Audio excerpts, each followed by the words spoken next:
Salut les myciculteurs, j'espère que vous allez bien. Je viens de finir ma journée de travaux dans la champignonnière, donc je vais vous faire un petit tour du propriétaire pour que vous voyez où est-ce que j'en suis et surtout je vais vous montrer quelques petits tips d'aménagement qui peuvent faire toute la différence dans votre productivité future. C'est parti!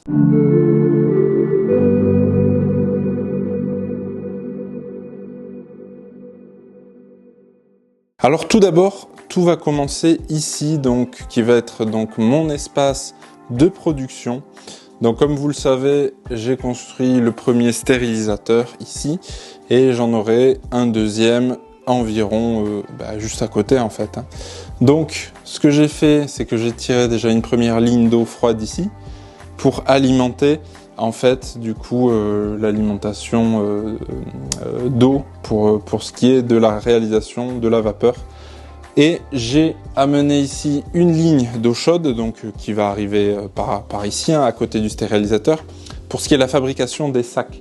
En fait, en amenant de l'eau chaude directement dans les sacs, ce qui est bien, c'est que je ne vais pas perdre trop de temps à faire chauffer les sacs donc dans le pasteurisateur et donc une économie d'énergie.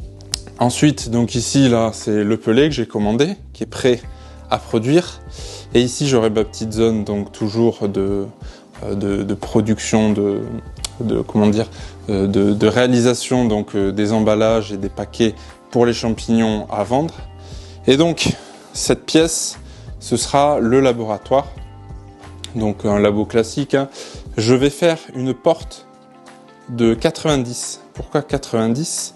Parce que en fait c'est la taille, donc bon, mon stérilisateur il fait 82, c'est pour pouvoir par la suite le passer directement là-dedans, pour ne pas avoir en fait à l'ouvrir à l'extérieur, donc dans un environnement qui sera sale. Donc dans mon labo là, il y aura la haute afflux laminaire qui est en veille depuis un moment, et donc je ferai sûrement une sortie, une aération par là, donc pour pouvoir avoir un flux d'entrant. Un flux d'air qui rentre donc dans mon labo et avoir un flux d'air qui gonfle la pièce. Voilà. Après, du coup, ce laboratoire sera peut-être destiné donc à faire un incubateur également. Donc j'ai mis une grosse isolation, 15 cm de laine de verre. Il y aura la même chose au niveau du plafond. Donc voilà. Après, à voir, parce que le problème c'est que si je fais entrer l'air de l'extérieur à l'intérieur de la pièce, ça va refroidir la pièce. Donc peut-être que si j'en fais un second incubateur, ce que je ferai, c'est que je ne ferai pas rentrer de l'air dans la pièce, mais que je filtrerai directement l'air à l'intérieur de la pièce. Voilà pour ce qui est du labo. Ici, ça sera la chambre donc d'incubation. Alors la chambre d'incubation, honnêtement, il y a rien de particulier, mis à part le fait donc qu'elle soit très bien isolée également, vu que ça va chauffer ou être refroidi l'été. Donc voilà, 15 cm de laine de verre aussi, et j'aurai deux petites lumières avec mon interrupteur qui sera par ici, et quelques prises qui sont donc derrière la porte. Donc les portes ici, 70 cm. De largeur, donc non 80, pardon, je vous dis des conneries, je crois que c'est des 80. Bref, donc j'ai fait les seuils, vous voyez, où je vais les fixer ici. Et voilà, donc l'incubateur, quelque chose de très simple, qui se situe donc complètement en face donc de la chambre de fructification pour faire donc une rotation des substrats qui sera très rapide. Donc pour la chambre d'incubation, plusieurs choses. De fructification, pardon, plusieurs choses. Donc la première chose, ça va être ici, donc j'ai amené un robinet d'eau froide qui va permettre donc ici d'apporter donc une autonomie à l'humidificateur qui va se remplir via une valve de flottaison de la même manière finalement que le stérilisateur vapeur. Ici, prise électrique qui ne sera pas évidemment dans la pièce, mais à l'extérieur de la pièce. Voilà, extérieur de la pièce, comme ça, pas de souci pour les problèmes d'humidité. Autre souci d'humidité à gérer avec la pièce de fructification, donc c'est les murs. Donc ici, ce que j'ai utilisé, donc c'est du placo dit hydrofuge. Donc voilà, c'est du placo qui résiste mieux à l'humidité. Je vais bien sûr mettre une peinture spécifique dessus pour éviter que tout ça pourrisse. Voilà, donc de l'époxy, très certainement. Pour l'isolation ici, une isolation beaucoup plus fine, enfin beaucoup plus fine, 10 cm seulement. Parce que ce qui va se passer, c'est que dans la chambre d'incubation, il va y avoir des flux d'air importants. Les champignons respirent. Donc, tout en haut, là, il y aura les lumières, donc 8 lumières, qui sont, elles, également étanches à l'eau.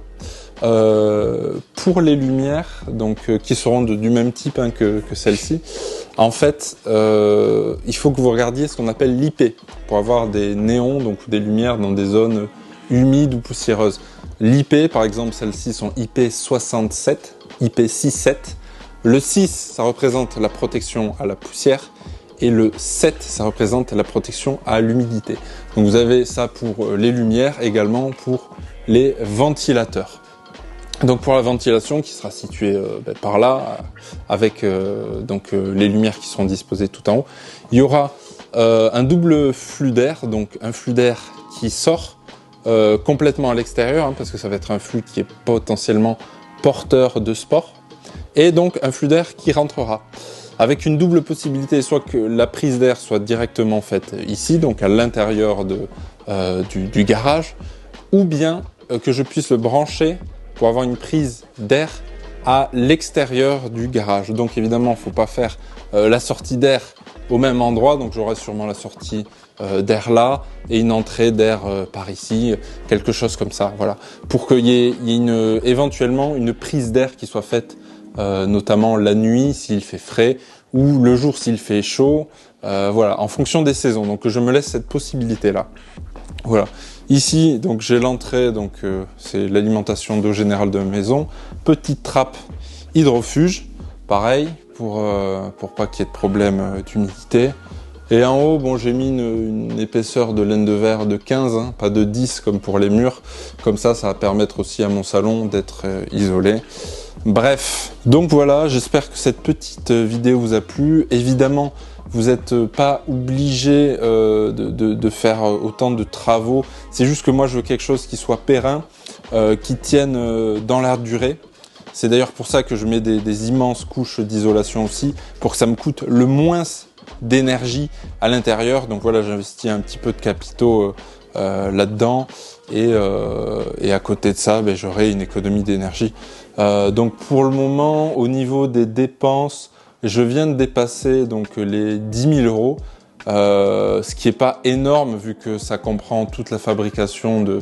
Voilà, le seul truc que j'ai pas encore comptabilisé, ça va être le système de ventilation qui devrait me coûter moins de 1 000 euros, donc je vais atteindre environ les 12 000 euros, je pense, en termes d'investissement. Mais voilà, pour créer des vraies pièces avec une vraie isolation, etc., avec des petits chauffages, des petites clims, enfin voilà, moi je trouve que c'est top. Voilà, la vidéo touche à sa fin. Merci de l'avoir regardé. Donc si vous voulez vous aussi créer votre ferme à champignons, vous avez un e-book qui est gratuit dans la description, donc où j'y parle plutôt des processus de la ferme, comment on passe du substrat jusqu'aux champignons, qu'est-ce qu'il faut mettre dans votre salle spécifiquement, comment est-ce qu'on les construit, etc. pour vos itinéraires de production. Bien entendu, voilà, si vous avez aimé la vidéo, n'hésitez pas à commenter, à liker, à vous abonner et à partager si elle vous a plu et si elle peut aider un autre myciculteur. Merci à tous et je vous dis à la prochaine. Salut!